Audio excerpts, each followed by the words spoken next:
Alright, yo, so let's move on. Now, we want to talk about attraction and how attraction starts to lead into relationships. From a social psychology perspective, social scientists have traced this into the ABCDE model. The ABCDE model implies what relationships typically go through. A stands for attraction, B stands for building, C stands for continuation, and hopefully relationships, if they were to continue, it would be like an ongoing, happily ever after relationship, but it's not always the case. After continuation, there may be a point where relationships move into letter D, which is deterioration. And when deterioration starts, it means that relationships start to deteriorate, start to kind of break down. And if there's no point where you can perhaps move up to the letter C of continuation again, from deterioration, you might see it going to the letter E, which is ending. The actual track of all the letters is something that we'll see in a longer class, but because we want to make this short, sweet, up to the point, let's talk about letter A, which is attraction. So before relationships move on, and we're talking at this point about romantic relationships, before romantic relationships move on, it starts with attraction. In the topic of attraction, there's a lot of different factors that may alter it. And of course, attraction can be very subjective.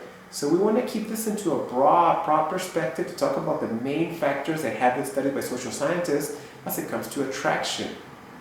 Overall, let's break it down to four main things. So, the first one, as it comes to attraction, there's one big law that is being established and it has been discussed and agreed by multiple social scientists over and over again. The main thing about attraction, first, beyond anything, has to start with physical attraction. There's a lot of factors in physical attraction that may determine whether you'd be attracted to someone or not. Things like a smiling face, a smile makes faces more attractive.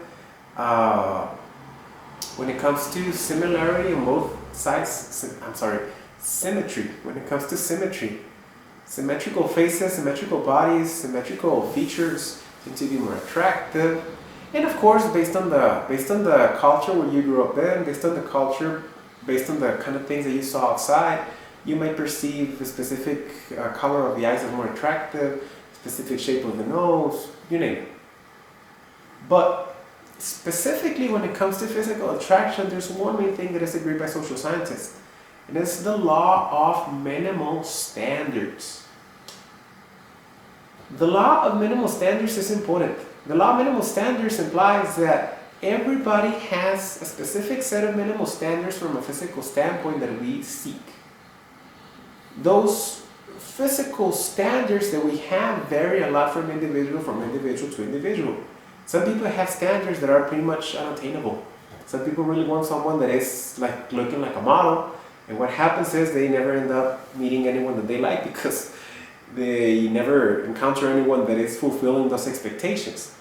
Other people have minimal expectations. Well, as long as you look sort of like this, I'm okay with it.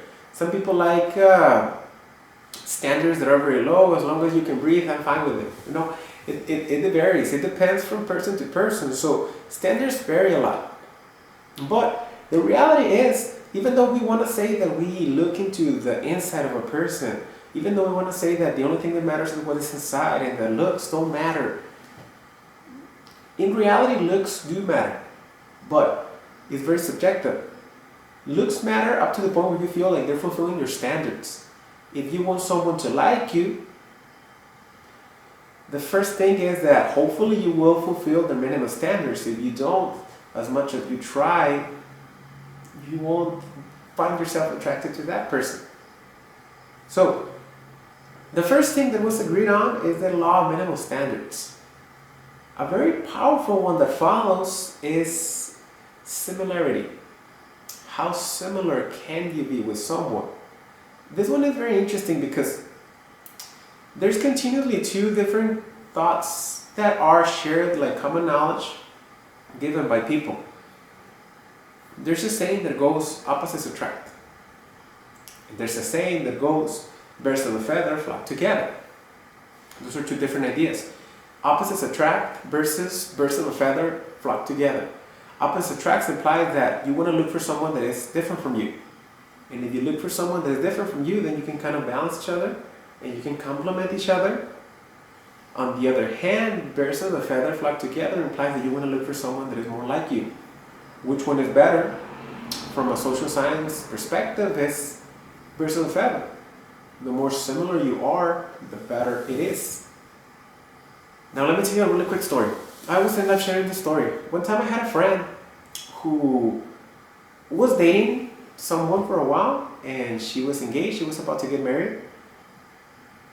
A couple months after she got engaged, a couple weeks after she got engaged, we were having dinner one day. It's a good friendship that I had for many years, though I had not seen her for a while. So I invited her to dinner, and we're talking about this relationship because I felt like it was going too fast. So I asked her, if you don't mind me asking, don't you think you're going too fast? And she told me, no, I don't, because I knew from the first date that this was my soulmate. And I'm saying, man, that's awesome. It's super romantic. I want to know. Tell me more. Why? And she told me, you know what? When I get nervous, and I was super nervous in this date, she tells me my hands get very sweaty. My hands get sweaty, and when I get nervous, I can't stop getting my hands sweaty, and it's annoying because I'm trying to always dry them. And she's telling me this, and I'm thinking, okay, so? And she tells me, well, we're in the dinner, and I began to realize that he's doing the same thing. His hands are sweaty.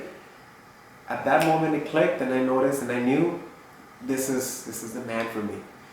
So you hear something like that, it's cute. It's cute, it's nice, sounds romantic. But as social scientists, if we want to analyze it, the reality is this is evoking similarity. Now, third factor is reciprocity. So reciprocity, tit for tat, giving back. So this implies that when you give, you expect in return. You may have already experienced this before.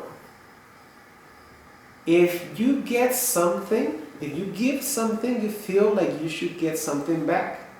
And if somebody gives you something, you feel like you gotta give something back to the person. Reciprocity can be a risky thing if the two other factors, similarity and minimal standards, are not properly attained. But if they were to be, they can also bring attraction really, really up. This implies that if somebody tells us that they like us, it can be very hard for us not to like them back. If somebody tells you, I like you, and this person meets your law of minimal standards, and this person is very similar to you, it can be very hard not to like this person back. Another friend of mine who also got married met her eventual spouse for many, many years as part of a group of friends. Even though she never really saw him in that way, she always thought that he was attractive. They had a lot in common, and she never really realized how much she liked him until this guy came out to tell her, I like you. And at that moment, her mind exploded, because then she realized that she also liked them all this time. But she never noticed it. Reciprocity at that point was the final tie, and ended up being a beautiful relationship. They're married, they have a couple of kids right now. As a fourth factor, I'm going to bring out the lessons on behaviorism. So behaviorism is stating that behaviors are also followed by consequences. So you can think of the lessons from classical conditioning in the work of John B. Watson, in the work of Ivan Pavlov. In a way, classical conditioning implies that something accidental may happen. If you happen to be in a good time in your life, you may, go through some good things in your life. You may be finishing your career. You may be starting a good job. You may be good with your family. You may have good relationships overall. Everything seems to be in a good manner through your life. And you happen to meet one person that you like. The environment sometimes may lead us to be in a good mood where we're much more willing to be open to meet someone. The person that comes in may just have the luck to be in a time where we're really open to meet people. On the other hand, it did happen to me, for example, once that I was trying to date someone, or I had asked someone out, and as we were about to get on a first date, her mom passed away. And it didn't go into anything. Years later, she told me one day, because I see you, and it keeps bringing back this horrible time in my life when my mom passed away. It's very hard for me to not connect you to those times. It wasn't my fault I didn't kill the mom, but it was classical conditioning. The image that I'm bringing out is a stimulus that is very aversive to her, because it just happened to be at the same time where this happened to her mom. And lastly, let's talk about operant conditioning, which is still within the realm of behaviorism. So operant conditioning implies that reinforcements or punishments can play a big role. So if you want to get someone to like you, operant conditioning, reinforcements can be a very powerful source. Give compliments to the person, bring something that the person likes. You can think of the old-fashioned, bring chocolates, bring a flower. Those little details can play a big role because you're reinforcing the person to find you attraction. Be like, hey, you want to like me? Here's something that you can get for liking me. Hey, you can get this and you can like me. So you're giving out positive reinforcement, and that positive reinforcement is something that can play a big role in your favor. Okay, so now let's put all those aspects together. Let's pile them up together. Let's think of behaviorism as far as operant conditioning. You're about to finish your degree. You got a good job offer. Seems like things are gonna put up on the bright side, and you seem that you have a good thing going at the time. You happen to be single, but your overall mood is in a really good way. So you're putting yourself in a situation where it's good for you to get to know someone. In a class, perhaps, as you're finishing your career, in your class, you happen to find one person that meets your minimal standards, So this person may not be the most attractive in the world, but at least for you, this person looks attractive. This person then happens to have a lot in common with you. One day you happen to be in a class activity and this person comes up to tell you, hey, you know what?